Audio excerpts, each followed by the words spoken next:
coffee, and no discharge of firearms. Before I get started, I was handed a letter on the way in. Let me see what that says. They said it was important. Dear sir, I'm warning you for the last time to stay away from my wife. Oh, that's not addressed to me. That's Tommy Rose.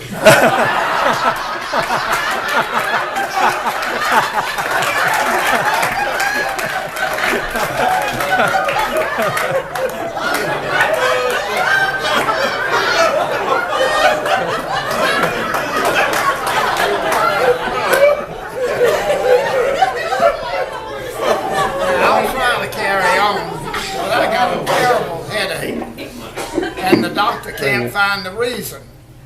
I may have to change doctors. He lost his mind. My machine. In your audio, in your room wardrobe change, you lost it. Oh, that was it. Okay. What Tommy did?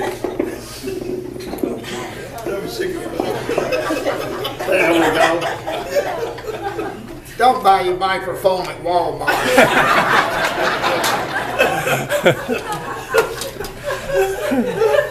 Well, I'm supposed to tell a few jokes and play the piano.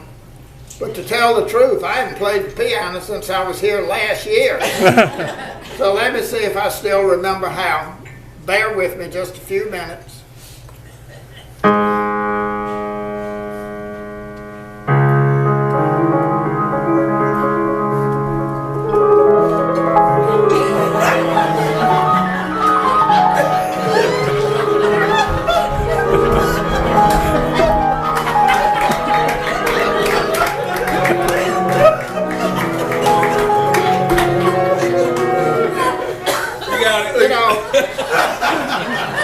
Playing the piano is kind of like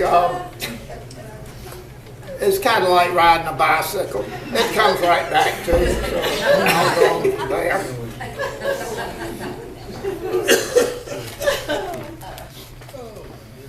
I was walking down Broad Street the other week, and a man came up to me and said, "Can you give me $1 for a sandwich?" And I said, "Well, I don't know. Let me see the sandwich."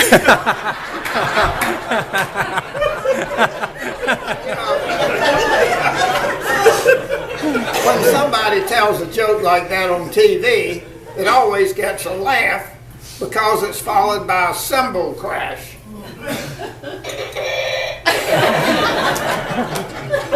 So with this comedy machine, anybody can get a laugh. Let me give you an idea. For example, a little old lady was afraid she was late for church. As she hurried down the street, she saw a man coming towards her, and she said, "Is Mass out?" And he answered, "No, but your hat's on crooked."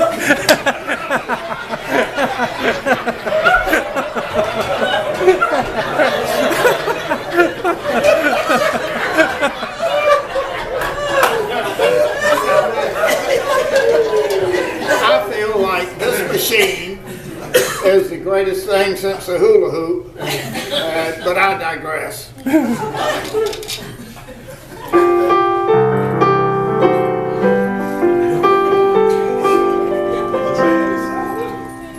Well, I had another birthday party this month. If you forgot to bring a gift, cash is acceptable. Judy says I'm fast approaching the use by expiration date. I remember my dad said, "Son, there comes a time when you should stop expecting other people to make a big deal about your birthday. That time is age 11. He also told me to be careful about sex and money because sex and money killed my Uncle Barney. Uncle Barney couldn't get either one, so he shot himself."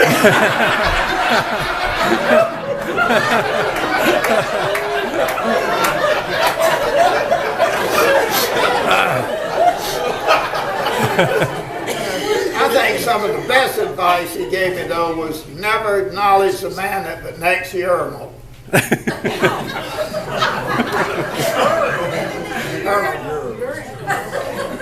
Excuse me, I didn't know this thing was on. Hello? What's that? Are you sure? You know, she says she'll do the cooking. She'll even pay the rent, and that's a pretty good deal. Are you certain? Okay, bye. That was Bill Bailey. He's never coming home.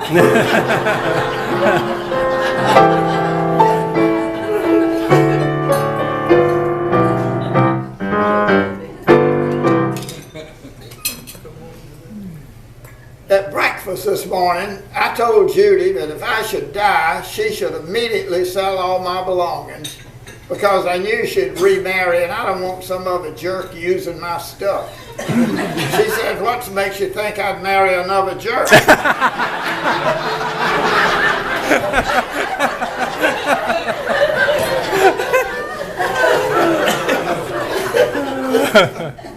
You know, I give the cat fresh water twice a day, yet she goes and drinks out of the toilet.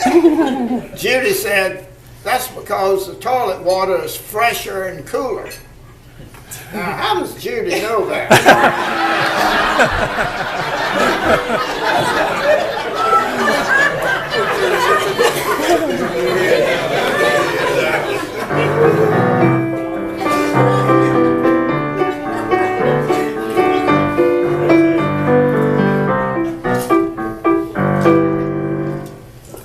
I'm sure you've seen the archives announcement about Camden at war, 1941 through 1945.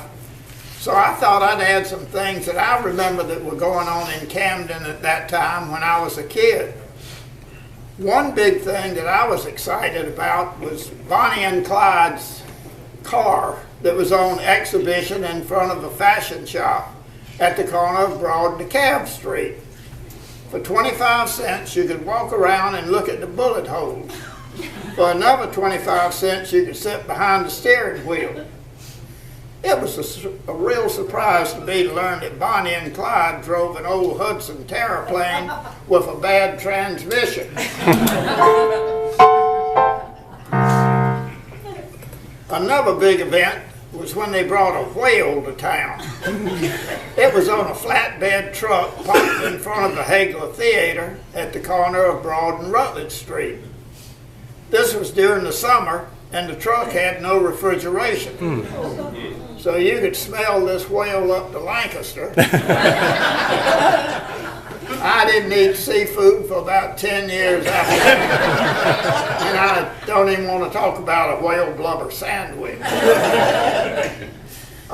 There was no I-20 back then, of course, so all traffic came down Highway number 1. My dad had a service station at the corner of DeKalb and Market Streets, directly across from the Bethesda Presbyterian Church. And several famous people stopped by to fill up with gas, use the restroom, and have a Coke. Dad was a big, big Glenn Miller fan. And one of the highlights of his life was when Glenn Miller stopped by his service station. Later, when people would mention that Glenn Miller died when he crashed into the English Channel, my dad would say, no, he's not dead, he's just missing.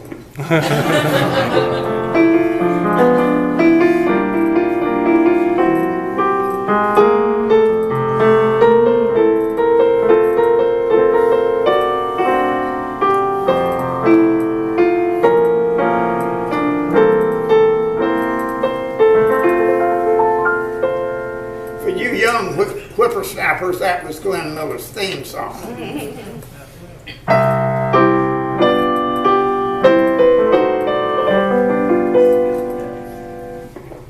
Danny Mackey said it was around this time when he was on his way to school and Skee-Ball Williams stopped him and said, Danny, there ain't no use going to school today. Somebody has let the air out of the basketballs.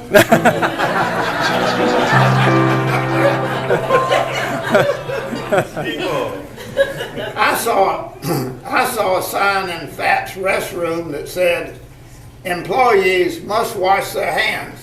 And under it, somebody had written, and other parts.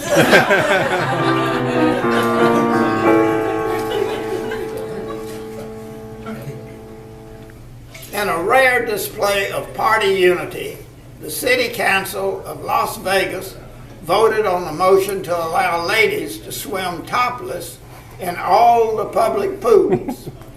Half the council voted yes, and the other half voted hell yes.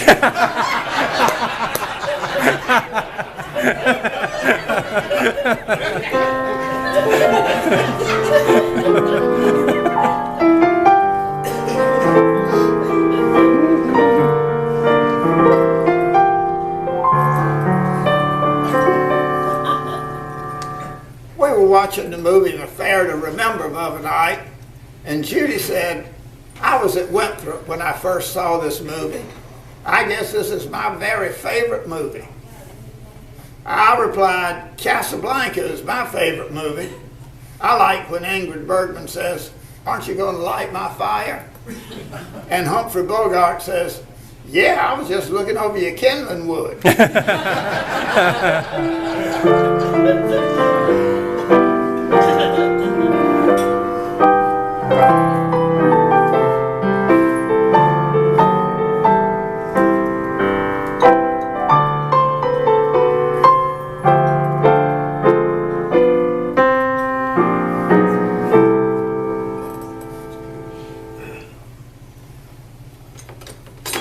This one may take some concentration.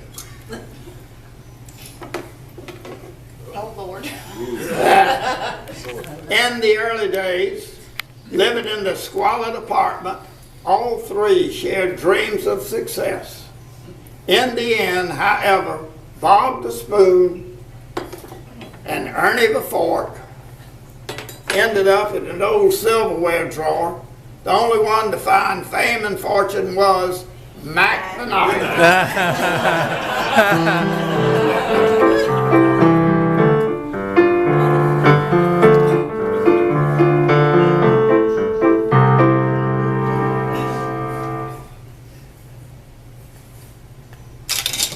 Oops.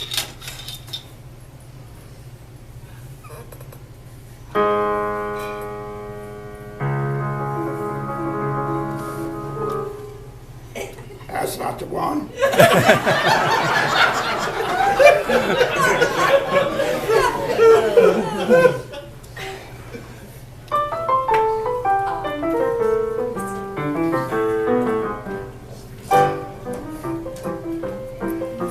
You know, true love is staying awake all night with a sick child or a very healthy adult.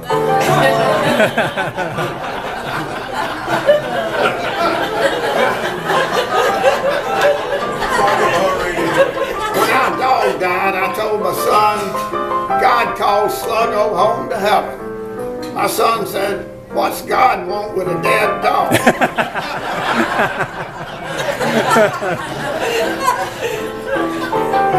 When I die, I want to be buried in Chicago so I can remain politically active.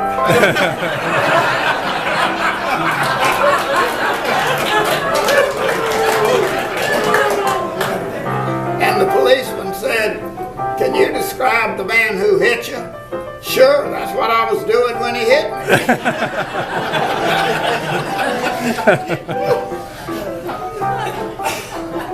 While my nephew and his wife were painting their bedroom, their 5-year-old daughter walked in and said, what the hell are you doing?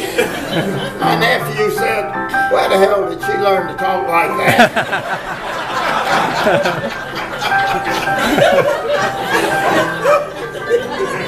Well, that's all, folks. As usual, you've been an outstanding audience. Thank you for coming out. We especially wish to thank that group who flew in from the West Coast back there. We're sorry that Lady Gaga didn't show up, but we did invite her. And in closing, Dr. Ken Carson reminds us that this is National Dental Week. The theme is, be true to your teeth, or your teeth will be false to you.